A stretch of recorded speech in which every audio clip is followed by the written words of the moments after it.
Hello friends, जय माता दी। कैसे हैं आप सब? दोस्तों, एकादशी आने वाली है और जब भी एकादशी आती है सभी लोग जो एकादशी का व्रत करते हैं बड़े प्रसन्न मन हो जाते हैं। लगता है एक बहुत बड़ा उत्सव आने वाला है। आषाढ़ माह के कृष्ण पक्ष में एकादशी जो आती है उसे हम योगिनी एकादशी के नाम से जानते हैं।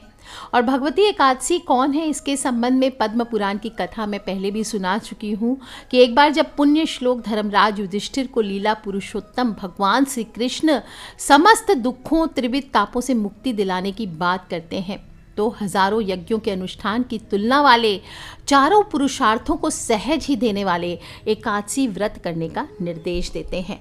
इस साल ये खास व्रत 2 जुलाई मंगलवार के दिन रखा जाएगा। वैसे देखा जाए तो साल में 24 एकादशियाँ होती है और जब मल मास आता है तो 26 हो जाती है, लेकिन हर एकादशी की कथा, हर एकादशी का महात्म्य अलग होता है और इसीलिए हर एकादशी पर उस एकादशी की कथा सुननी चाहिए। ये हमारे मन को निर्मल करता है, हमारे मन को शुद्ध करता है और हमें जीवन में आगे बढ़ने की शक्ति देता है। इसमें इसी कड़ी में आषाढ़ माह में जो आने वाली योगिनी एकादशी है ये अपने आप में बहुत खास मानी गई है। कहते हैं कि जो भी मनुष्य इस दिन व्रत रखता है उसके समस्त पापों का नाश होता है, इस लोक में सुख भोग कर परलोक में उसे मुक्ति मिलती है और इस व्रत के प्रभाव से मनुष्य के सारे पाप नष्ट होकर 88,000 ब्राह्मणों को आप जितना दान देते हैं उस दान के बराबर फलों की प्राप्ति होती है। महाभारत काल में एक बार धर्मराज युधिष्ठिर भगवान श्री हरि कृष्ण से इस व्रत के महात्म्य के बारे में पूछते हुए कहते हैं, हे त्रिलोकीनाथ, मैंने जेठ माह के शुक्ल पक्ष की निर्जला एकादशी की कथा सुनी है। अब आप कृपा करके मुझे आषाढ़ माह के कृष्ण पक्ष की एकादशी की कथा सुनाइए। इस एकादशी का नाम तथा महात्म्य क्या है, ये मुझे विस्तार पूर्वक बताइए। तब श्री कृष्ण भगवान कहते हैं, हे पांडुपुत्र, यह एकादशी तीनों लोकों में प्रसिद्ध है और इसके व्रत से सभी पाप नष्ट हो जाते हैं। तुम्हें मैं पुराणों में कही गई कथा सुनाता हूँ, ध्यान पूर्वक श्रवण करो। कुबेर नाम का एक राजा था। अलकापुरी नाम की नगरी में राज्य किया करता था। बहुत बड़ा शिव भक्त था और उनका हेममाली नामक एक यक्ष सेवक था जो पूजा के लिए फूल लाया करता था। हेममाली की विशालाक्षी नाम की अति सुंदर स्त्री थी और एक दिन वह मानसरोवर से पुष्प लेकर आया, किंतु कामासक्त होने के कारण पुष्पों को रखकर अपनी स्त्री के साथ रमण करने लगा। इस भोग विलास में दोपहर हो गई। हेममाली की राह देखते देखते राजा कुबेर को दोपहर हो गई तो उसने क्रोध पूर्वक अपने सेवकों को आज्ञा दी कि तुम लोग जाकर पता लगाओ कि हेममाली अभी तक पुष्प लेकर क्यों नहीं आया। जब सेवकों ने पता लगाया तो राजा के पास जाकर बताए, हे राजन, वह हेममाली तो अपनी स्त्री के साथ रमण कर रहा है। इस बात को सुनकर राजा कुबेर ने हेममाली को बुलाने की आज्ञा दी। डर से कांपता हुआ हेममाली राजा के सामने उपस्थित हुआ और उसे देखकर कुबेर को अत्यंत क्रोध आया।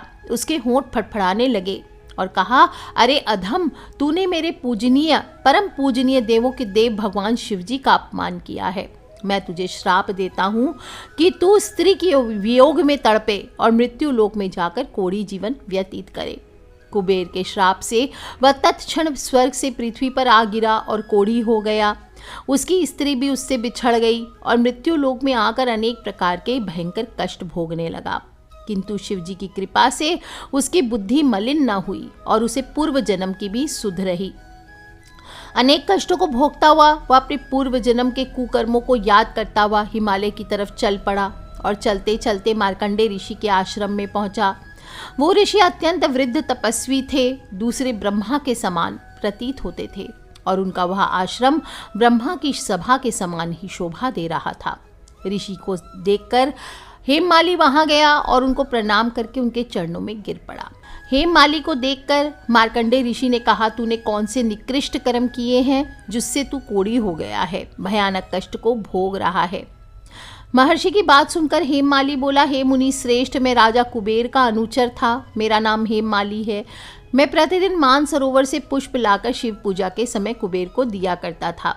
एक दिन पत्नी सहवास के सुख में फंस जाने के कारण मुझे समय का ज्ञान ही नहीं रहा और दोपहर तक पुष्प न पहुंचा सका।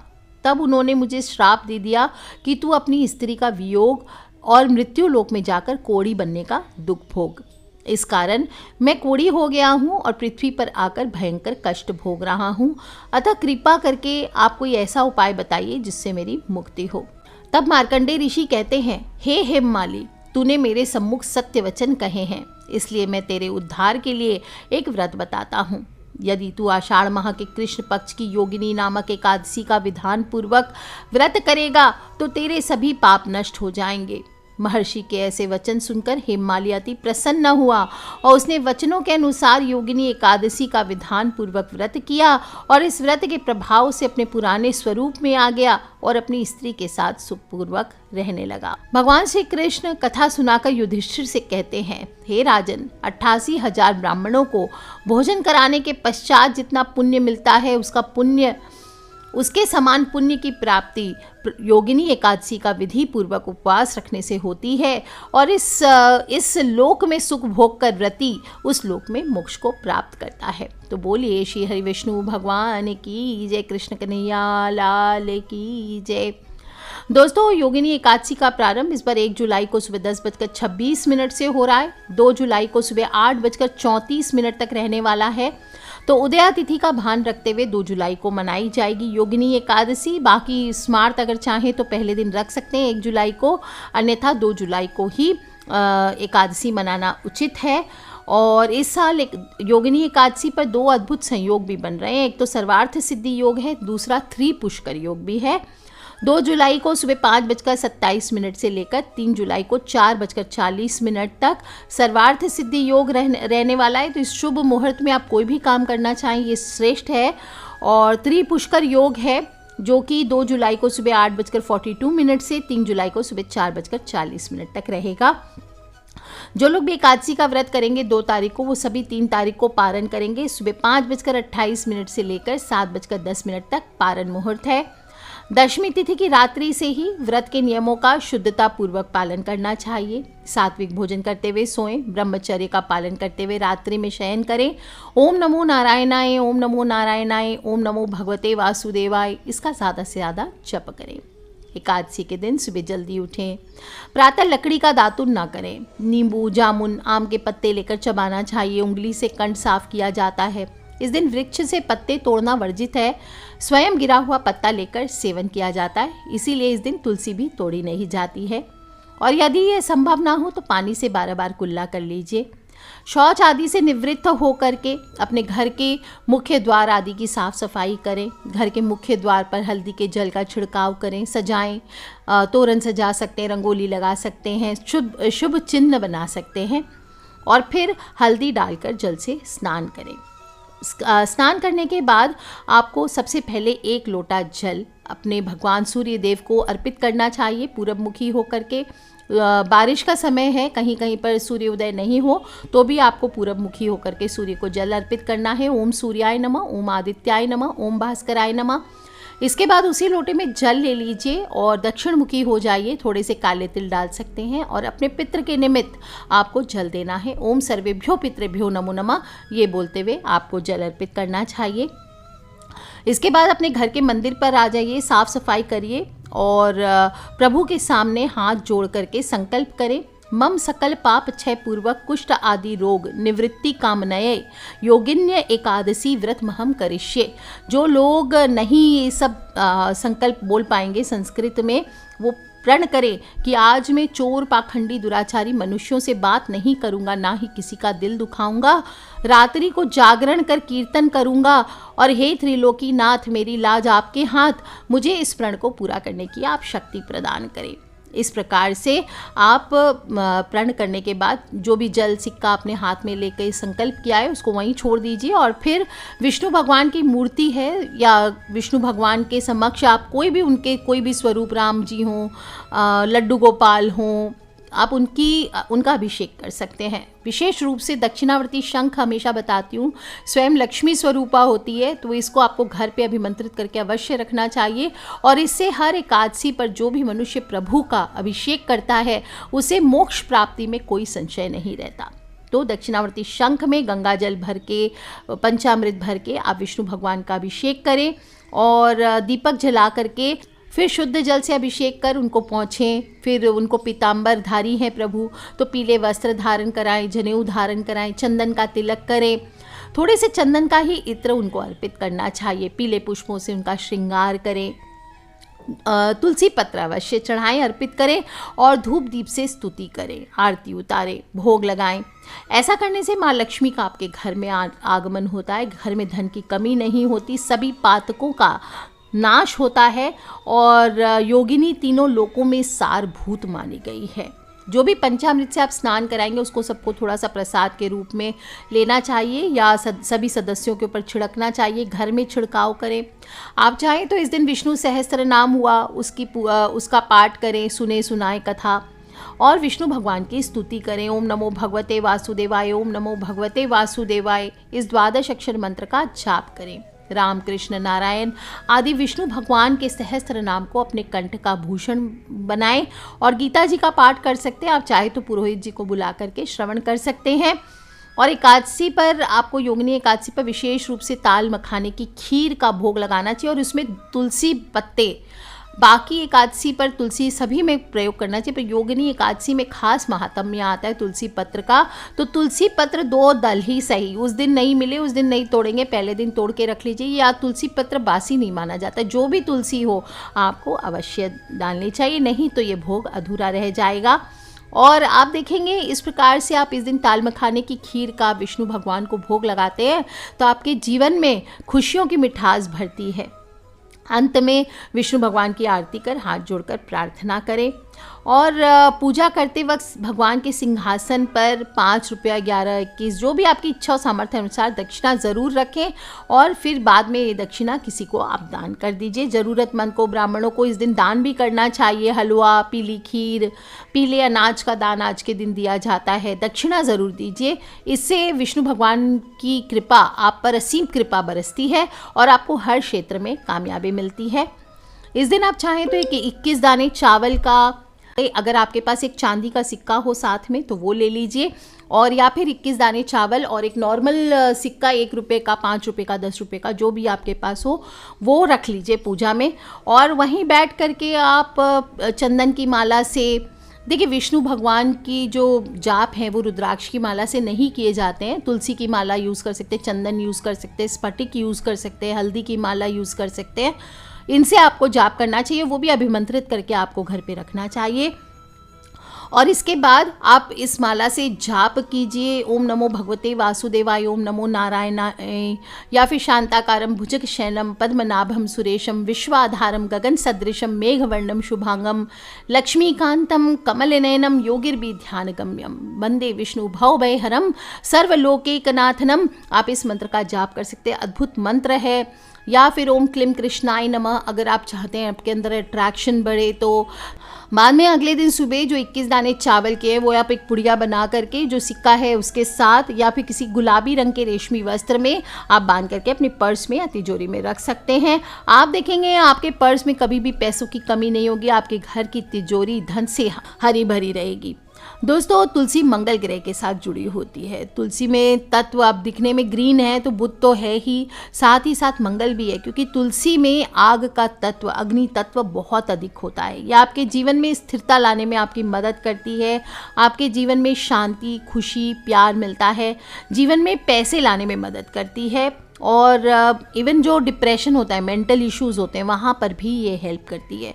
दोस्तों, एक छोटा सा उपाय बताती हूँ। अगर आपके घर पे कोई पीड़ित व्यक्ति है, ऐसा पर्सन है जो लगता है किसी काले जादू की चपेट में है या फिर किसी ने कुछ कर दिया है या लगता है कि वो पागल टाइप से हो गए हैं, उनको समझ में नहीं आ रहा है, कोई भी ग्रह दोष आदि है, तो आपको क्या करना है, आज के दिन आप चाहें तो 7 तुलसी पत्तों का उपाय भी कर सकते हैं। 7 तुलसी पत्ते आज के दिन नहीं तोड़ना है, पहले ही तोड़ के रख लीजिए और 7 काली मिर्च अपनी मुट्ठी में ले लीजिए।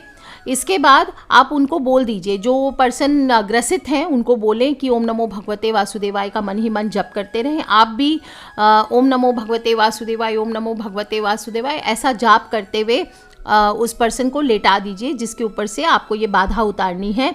और फिर अपनी मुट्ठी में वो 7 तुलसी के पत्ते और 7 काली मिर्च बंद कर लीजिए और उनके सिर से लेकर के पाँव तक ओम नमो भगवते वासुदेवाय ऐसा मंत्र बोल करके 21 बार आपको घुमाना है। क्लॉकवाइज डायरेक्शन में घुमाएं, एंटी क्लॉकवाइज नहीं, क्लॉकवाइज डायरेक्शन में आप इसको घुमाते जाइए और ध्यान रखें मन ही मन आप ओम नमो भगवते वासुदेवाय, ओम नमो भगवते वासुदेवाय, ओम नमो भगवते वासुदेवाय आप इस प्रकार से बोलते रहें। इसके बाद आप जो काली मिर्च है वो आप उस व्यक्ति को चबाने के लिए दे दीजिए, और जो तुलसी के पत्ते हैं वो भी मसल करके उनको पानी के साथ गिटा दीजिए। इसके बाद तुलसी माँ के सामने जाएं और 7 या 11 परिक्रमा करें और उनसे प्रार्थना करें कि जो भी पर्सन के ऊपर से आपने उतारा किया है, आप उनकी जो बाधा है उनके जीवन में उसको दूर करें। इसके बाद वो पर्सन लेटा रहेगा, तब तक आप जाके परिक्रमा करके आइए। इसके बाद पाँव को, तलवों को किसी कपड़े से 7 या 11 बार झाड़ दीजिए। कहते हैं इस उपाय से ज़बरदस्त तरीके से जो नज़र बाधा है, कड़ी जो बाधा है, किसी के ऊपर कुछ किया धरा है, वो बिल्कुल झड़ जाते हैं और नकारात्मक ऊर्जाएं उस पर्सन के ऊपर से खत्म हो जाती है। इसी प्रकार से घर में अगर नकारात्मक ऊर्जा ज़्यादा है तो 4 या 5 पत्ते तुलसी के ले लीजिए, उनको पानी के अंदर डाल करके उस दिन एकादशी के दिन सुबह रख दीजिए, बिल्कुल भगवान के सामने, विष्णु भगवान के सामने, लड्डू गोपाल के सामने। चांदी का बर्तन हो या तांबे का बर्तन हो तो श्रेष्ठ है। और फिर आप अगले दिन आप उस जल को पूरे परिवार सहित पी लीजिए, अपने पीने के पानी में मिला लीजिए, थोड़ा थोड़ा आचमन करिए। यह आपके लिए सर्वश्रेष्ठ है, सभी प्रकार की नकारात्मक ऊर्जाओं को आपके शरीर से खत्म करता है। और आप चाहें तो आप पूरे घर में इस जल का छिड़काव कीजिए और आप देखेंगे, या फिर घर के मुख्य द्वार पर एक कटोरी में इस जल को डाल के रख दीजिए। आप देखेंगे कि आपके घर से सभी प्रकार की नकारात्मक ऊर्जाएं बहुत कम हो जाती है। और हर एकादशी पे ये कीजिए, कम से कम 6-7 एकादशी करते करते आप खुद ही देखेंगे घर से कलह का, कलेश का नाश होने लगता है। दोस्तों, व्यवसाय में उन्नति जो लोग चाहते हैं, जिनके काम धंधा ठीक नहीं चल रहा, व्यवसाय ठीक नहीं चल रहा, उन्हें आज के दिन तो आप तुलसी पे कच्चा दूध अर्पित नहीं कर सकते। जब आप पारण करेंगे अगले दिन यानी द्वादशी की सुबह, तो आप कच्चा दूध थोड़ा सा तुलसी के पौधे को अर्पित कीजिए और एक छोटी सी सफ़ेद मिठाई भी ले लीजिए, साथ में भोग लगाकर किसी सुहागन स्त्री को दे दीजिए। आप देखेंगे आपको व्यवसाय में जल्दी ही सफलता मिलना शुरू हो जाएगी। दोस्तों, इस दिन आप इस प्रकार से छोटे छोटे उपाय करके दिन को व्यतीत करें। ध्यान रखें, रात्रि में जागरण अवश्य करना चाहिए। ओम नमो भगवते वासुदेवाय, ओम नमो भगवते वासुदेवाय बोलते हुए आपको कीर्तन करना चाहिए। रात्रि में सोने का विधान नहीं आता है एकादशी पे। शाम के समय तुलसी की परिक्रमा भी ज़रूर करनी चाहिए। 108 परिक्रमा कीजिए, 51, 21 जो आपकी इच्छा हो वो कीजिए। और अगले दिन सुबह आपको व्रत का पारण करके ही व्रत को खोलना चाहिए। अच्छा, इस प्रकार आप व्रत करेंगे, भोजन का नियम है, आप व्रत करेंगे तो बहुत अच्छी बात है। लेकिन नहीं भी कर पाएँ तो आप वैसे व्रत करके आप इस दिन फलाहार कर सकते हैं, कुट्टू के आटे की पूड़ियाँ आदि खा सकते हैं, और समा के चावल हुआ, साबूदाने के वड़े हुए आदि हुए, ये बना करके खाइए। जो भी मीठा आदि है वो खीर, दाल मखाने की खीर हुआ, आलू का हलवा हुआ, ये सब आप चीज़ें खा सकते हैं। और नहीं तो आप कम से कम एक समय सात्विक भोजन करें। इस दिन प्याज, लहसुन, मांस, मदिरा आदि का सेवन ना करें, इस बात का ध्यान रखें। जो भी आप खाएंगे वो भगवान को भोग लगा करके, तुलसी पत्र अर्पित करके फिर ये आपको खाना चाहिए। अच्छा, योगिनी एकादशी है तो सिर्फ भोजन का ही नहीं, वाणी पर भी संयम रखना चाहिए। इस दिन सबके साथ शालीनता से पेश आएँ, किसी का दिल ना दुखाएं, किसी को परेशान ना करें, किसी को गलत ना बोलें। अपने जो बड़े बुजुर्ग हैं उनकी भी सेवा करें, ज़रूरतमंद जो लोग हैं उनकी सेवा करनी चाहिए। और आज के दिन पारण के बाद गरीबों को, ज़रूरतमंदों को दान अवश्य करना चाहिए। बाद में आशीर्वाद प्राप्त कर उनका सम्मानपूर्वक विदा करें। इस दिन नाखून हुआ, बाल हुआ, ये नहीं काटने चाहिए, दाढ़ी नहीं बनानी चाहिए। स्त्रियों को भी चाहिए कि आज के दिन हेयर वॉश ना करें। और साथ ही साथ पति पत्नी इस दिन ब्रह्मचर्य का पालन करते हुए ज़्यादा से ज़्यादा ओम नमो भगवते वासुदेवाय, ओम नमो भगवते वासुदेवाय ऐसा करते हुए दिन को व्यतीत करें। आज के दिन में सोना नहीं चाहिए। कुछ लोग सोचते हैं व्रत किया है तो चलो दिन कट जाएगा, दिन में भी सो गए, रात में भी सो गए। ज़्यादा से ज़्यादा भगवत नाम में समय व्यतीत करें। कोशिश करें कि दिन में आप ना सोएं। अगर आपकी तबीयत खराब आदि रहती है तो आप थोड़ी देर आराम कर सकते हैं। तो दोस्तों, इस तरह से आपको दिन व्यतीत करना चाहिए और देखेंगे दोस्तों किस प्रकार से आपके जीवन में बहुत सारे पॉजिटिव बदलाव आएंगे। एकादशी होती छोटी सी है, बोलने में बहुत सारा कुछ लगता है, पर बिल्कुल आपको कुछ करना बुरा नहीं है, दिन भर संयम के साथ बिताना है और ज़्यादा से ज़्यादा ओम नमो नारायणाय, ओम नमो भगवते वासुदेवाय, अपने गुरु मंत्र, अपने इष्ट के मंत्रों का जाप कीजिए और फिर देखिए दोस्तों कैसा कमाल आपके जीवन में होता है। आज के लिए इतना ही दोस्तों। खिलखिलाते रहे, मुस्कुराते रहे और सिर्फ अकेले नहीं करना है, अपने फ्रेंड्स, फैमिली, मम्मी पापा, भाई बहन, बच्चे, सभी लोगों से इसे ज़्यादा से ज़्यादा शेयर किया करें, क्योंकि हमें नहीं पता कौन सा उपाय कब किसकी लाइफ बदल दे। So love your friends, take care. जय माता दी, बम भोलेनाथ की जयकारा, शेरा वाली दा बुल सांचे दरबार की जय, विष्णु भगवान की जय, लक्ष्मी मैया की जय।